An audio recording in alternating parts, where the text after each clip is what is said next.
Hi, my name's Lisa. And it's Megan. This is a video about how Grant's leaving taps. I personally, when I saw it, I broke down and cried because he's one of my favorite investigators of all time. Same here. When she showed me the video, I literally started crying.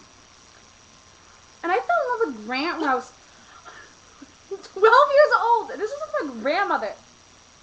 I was hanging out with him. I loved how I feel like not in love with him, but like, I just loved how he was like the leader and he got the team together and made everybody happy and smile. And I just love how he treats his kids and family, like the videos that he makes with his son. It's just too funny. I was in freshman high school and I was 16 and I was watching season 3 part 1 of Ghost Hunters and when I saw him I was like, wow, he's cute. But I know you're married, just so you know we're big fans, so Yeah. don't hate us. Don't hate us. We just feel really bad because you're leaving and we don't want you to leave. You're awesome. Everybody loves you. But I wish you good luck on everything you have and good luck at school. And good luck with your family. And friends. And friends. And hopefully you keep in touch with your team.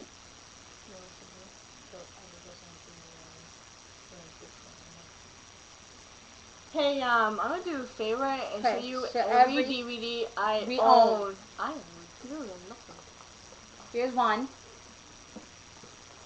Here's 2. Here's 3. Here's 4. 5. 6. 7. 8. 9.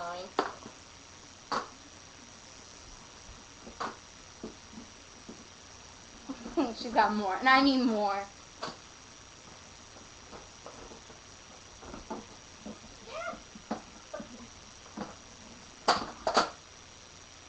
She's dropping videos over here.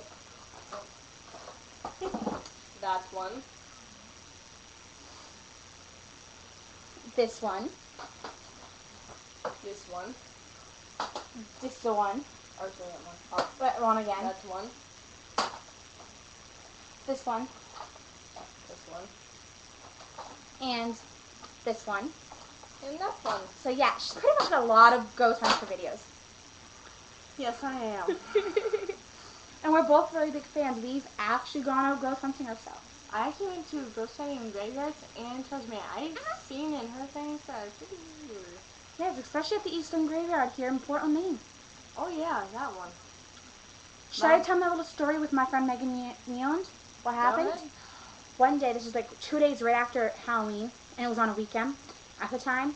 Me and my friend that I was friends with since daycare, we were walking back from the store, and we walked right by the graveyard. We saw this little girl in this cute little baby blue dress, and she had a little blue ribbon in her hair. We turn around again to see where she went. We turn around, and she's completely covered in blood, which totally freaked us out, so we ran down the hill quickly. And then we heard this scream and this giggling. So we turn around, there's a woman holding a dead baby and kissing it and calling it a cutie. It totally freaked us out even more, so we ran down to her house, grabbed her mother, and told her what happened, and she went up and saw the same exact things we saw, and she came down and started screaming. At first we thought people were pulling pranks, so we called the cops. The cops went in, they go, looking around like, alright, ma'am, there's no one in the graveyard, so you guys sure you aren't any?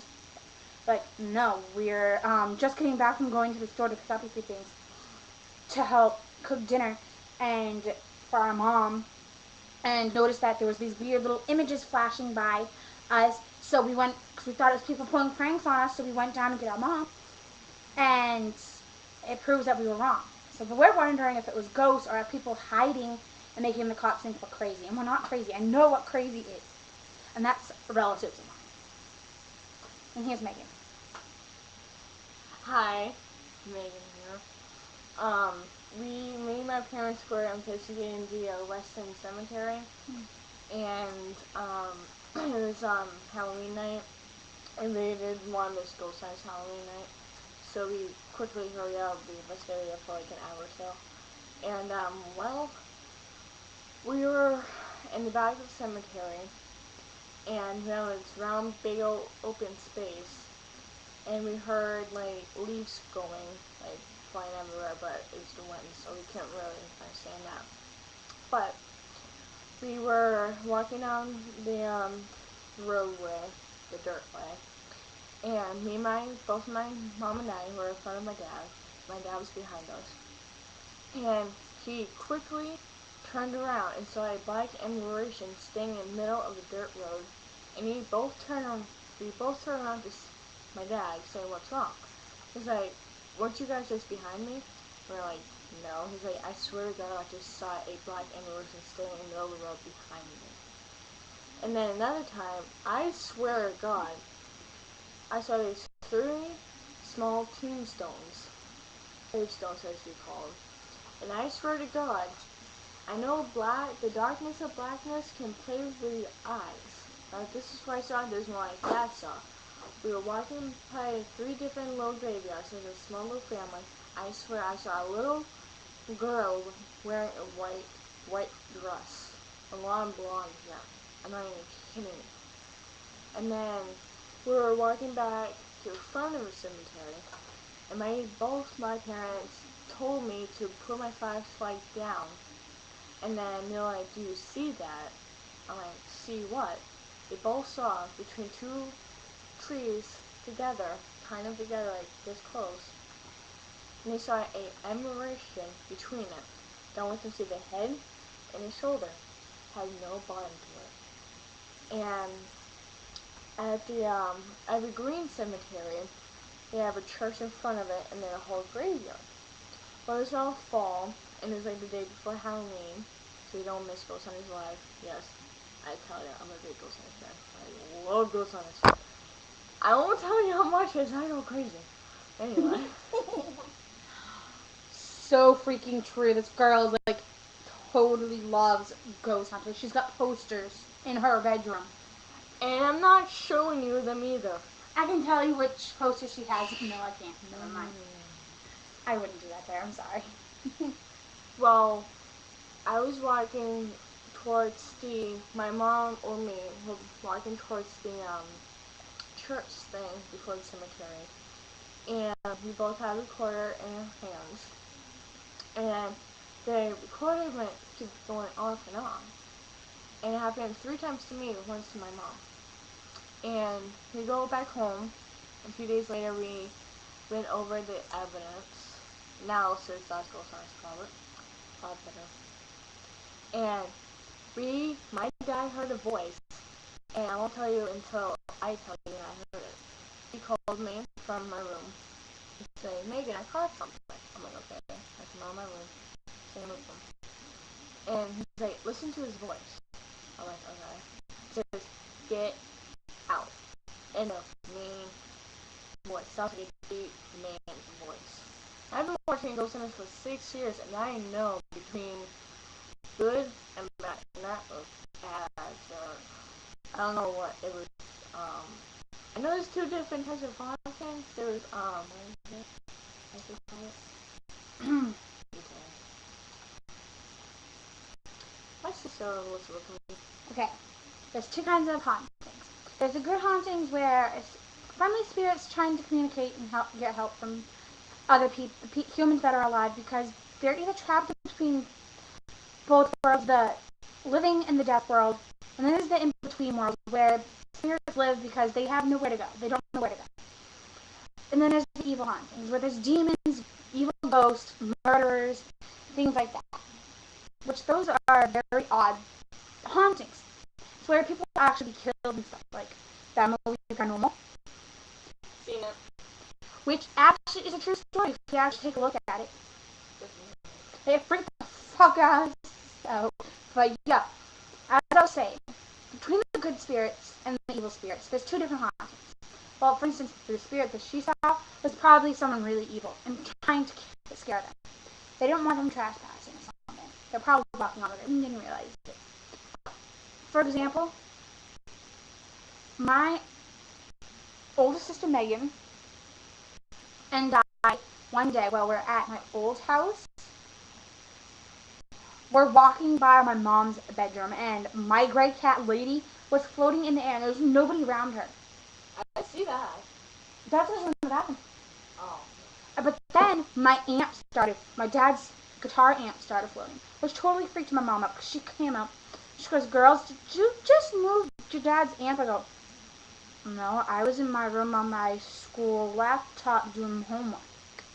And she goes, "Okay, where's Ivy?" I go, "She's outside with Dad, playing basketball."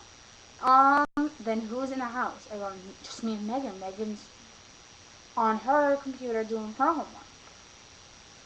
And she totally freaked the hell out when she found out there was nobody there. We figured it was either my cousin Kenny, who passed away a long time ago, or Governor Joe Biden. One time over her house, it was a completely different time. When she let me read Twilight while she was doing the dishes. And I was in my room, she closed her bedroom door, and the kitchen's over here, and the bedroom's over here, and the bathroom's over here. And she has short arms. That's short. No, this proves. Yeah, I'm pretty sure, but I'm talking. So anyways, I'll tell you why I show her arm. It's because I'm sitting on her bed, reading her book. All of a sudden, I see the doorknob moving by its own, and seeing the door actually open it, right? And the outside doorknob was wet.